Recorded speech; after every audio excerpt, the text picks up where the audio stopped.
volume si ay po si may han mata thamjage अतः सुनन नते आइगी वाखंददी राजनीति की वासीदी कोई कोई मतलब मसीगी लाइबा हौजे हौजे प्रेजेंट एमएलए हाइबसी मदी सही मंगा से मदी ताना दबा यादबा अमन ओइगेरा अदुनी थबक हाई स्कूल दगी जूनियर हाई स्कूल देखो ओजा हाबीबोना पुरंबा स्कूल दो ओइगने खले से ओजा भी कुछ नहीं कहते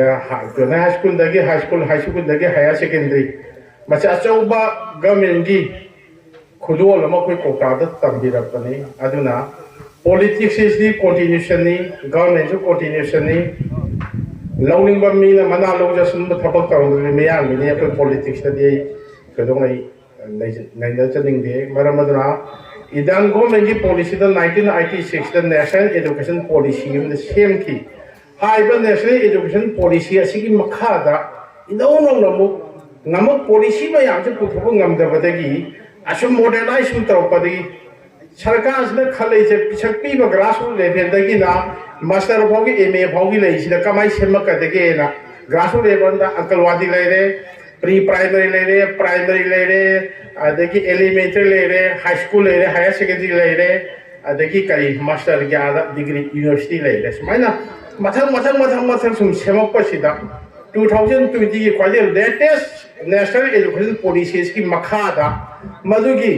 पोट मयाम पॉलिसी मयाम जिन नैनरकपदा अखोगी कोकता की पॉपुलेशन कोकता की एजुकेशनल लाइन पोट मयाम से पे वाट ओरिबसे कोकता हायर सेकेंडरी में लेतबे यादी हाइबा न्यू पॉलिसी एजुकेशन पॉलिसी असिगी मखादा सोयना सेलपो ओइगने नै हाजब थमी मसे अचौबा हौजिक लैबा गवर्नमेंट असिना 2020 की पुथोखिब एजुकेशन पॉलिसी असाई मफम मसिदे नैनजररोय अइना थमजनिंगी कोक अछद फमिबा सोशल वर्कर सिंग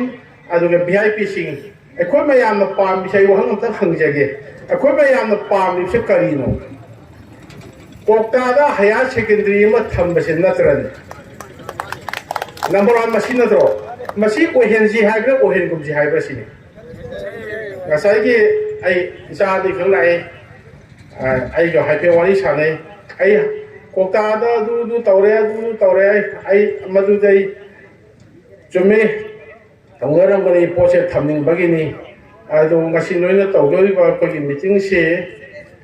kokta sogi municipal area ki kana na yaw bani ai ihana dai inau anwar se hangi ko som tinara ko dina ko se ma se inau jo social worker ko som loina jara ko दे खमरुई बखर दिए मरुई ना असोंगे असोंगो ngसाई कनो से यानबम संगे यानबजे कइनो हाइबो तुंग कोइना मसिन नत्रगदे खोइदा यामना खोइदा तुंगी लंबीदा यामना खुदोंग थिबम लाकदबो आई वारी बातियम दं तमजरा kai ओजा जु लेबिरै ओजा आई ngसाई पंजागी बाई ओजा से अदो मयाम सुमला को हेरसे तमनो ओजा दे खुसिलो लगा आई तौजदे आई द गुरु ने आई खोइना ngasiदे सही नि फुगी वारी ने को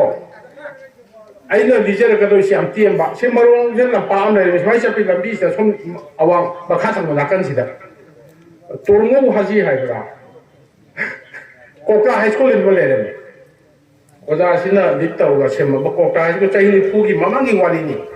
मदुदो लेरम लबा मफम दो लंपा फुले रो ब स्कूल जे हिंगम बा ngasi yetari de sugi inaroi college oiran akoi mangre kadai de manghi ngasi ki sumaile yam sauna matam de ko yam pik de seli badi ko kamai manghi yeta badagi kana turnu haji haiba ahal ma ai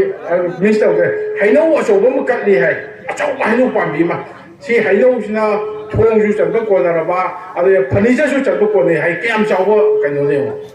मधुबु ममिंगी दमक्ता मिंगी दमक्ता येनबदगी कनाद ममिंग लेगदगी येनबदगी कोकता हाई स्कूल दु मांगरे गसी बदुम लाइते अद हुजि लेब स्कूल जि जूनियर हाई स्कूल ओजा हबीबु न पुरंबा जूनियर हाई स्कूल ने अदगी मथम लाखिबनि अद कोई पॉलिटिक्स टोक से इंडिविजुअल टोक से socially akwai socially oina aku wakan je khanaraga yam tentam na haijage nga sai aigi isa he sangudina haibiramba kokta da sadum ma langsalaga akwai set chana bado haibi paramadi sini akwai location bahai tade athase am chatkani government na pamliba government gi policy mai ke di aigi isa no pass na haimi sidi masida higher secondary ma on bahai se magi niyom khara si 32 point hybrid du ko nga le se high school number da adu higher secondary ma da laiga da lam party campus abdi sana ko da important ore bar curriculum da so hojing national education policy no policy curriculum da so syllabus curriculum da sports and games yaw da be ade to nga ma gi oja sing instructor sing dai le ni baru sana ba se important oi bani no agi area se ke am chawba ke am pak pa si laiga da bani haiba pot ase haiba school ase ole haiga hekta poto oida banina yaro haiba sadum lang se da duni government han orga lama su pakpa su chaw su oiga dong ne haiba da koi kokta da khanau haiba ne khanara ga mafam ja da thamji haiba ne ba ta sem badi khana ba si khana dri ngai dai koi hana chan koi hodong yum lei ma hodong jang ha ki gum ji chan do an le re ki ji adu mafam bi shon lai ga ni order thoe thobanina haiba mafam masi kokta gi su kokta gi municipal area gi su khara leader si gi ngona sai ilang pa na hai gi ba ma ma yam da khanaraga tung koi ba policy ma ai hakin na ta ba ai individual gi na ta ba social gi ba tung koi na le ho do lambi ma di koi ya da ho pai sam na hai ba da khaiman bazar manung si da assembly le sale high college le dam college gp adagi Imphal college hostan ani ngadi bo mayam le sale masida ai ga family jaram ba matam gi scholarship ma hai ma cabinet da potho oina Imphal manung sida tawri se yosabi bana koi yosabi ba ge yopi ga pangjing singshali dana lon singshali yosabi khujali dana adagi thopam le tadana chapam le tadana lemham le tadana mayam ki inabado adugi poto ta da vida khara lapthonga akoi gi adu chokoi leader sing na khana biraga municipal area sida akoi laisale hospital su laisale adagi private school mayamam laisale adagi bazar sobom laisale workshop mayamam laisale adagi sobo hantak chokoi kojingi bazar ne da musu laisale mayam ase punna laisala bane na yosa bi dudagi adum thola aroi mari yoto chara bane na ko sigi ma hore khara pak sanna kar hai tare barong lobo oro sela de kidang manung changmale bung sai gi ba sobri po tu ma ka no ge ka akoi gi cover sam gi ma khara ngai te hai ba le ne maru ina kun demand ta bi hai ge khaju sacrifice ta ro ai na sai sum teacher ba da khara ka thok se ge hai ba ka pusen cha bu khasu lai ba kum ba tai barong lo sai lama asai se ya di ma gi area do phangne na ba si mafam se laire na haire ga di aso bo ware am ka ai kan government da tha ba darkar oi government hai bi di parjani parjagi me only by the people for the people parja sing mo khoi khal tha ba di parja ji gi apam ba mo khoi na tor ka da ba ni aduna ai khoi kokta gi municipal aduga gram pacha hai bo apam je pukyo to ga kokta hai ba si ka maming si da chat la ga ai khoi ware am ma lo ka da ma si Ondi ise pare government si tawbirai ba higher secondary matam kaya gi mamang dagi tarok tab da tawbirai ba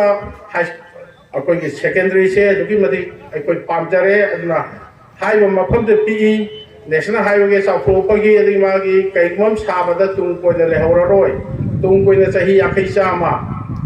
le hone da bi da hai ba mafam ma si da tawbiu mafam ma se lai re hai na ma gi pata anta ka sa gi o ko ya bai polo ma di khana changani madudi ai lawa no na hai kare isa sam na hai kare mande ai isa da nung ma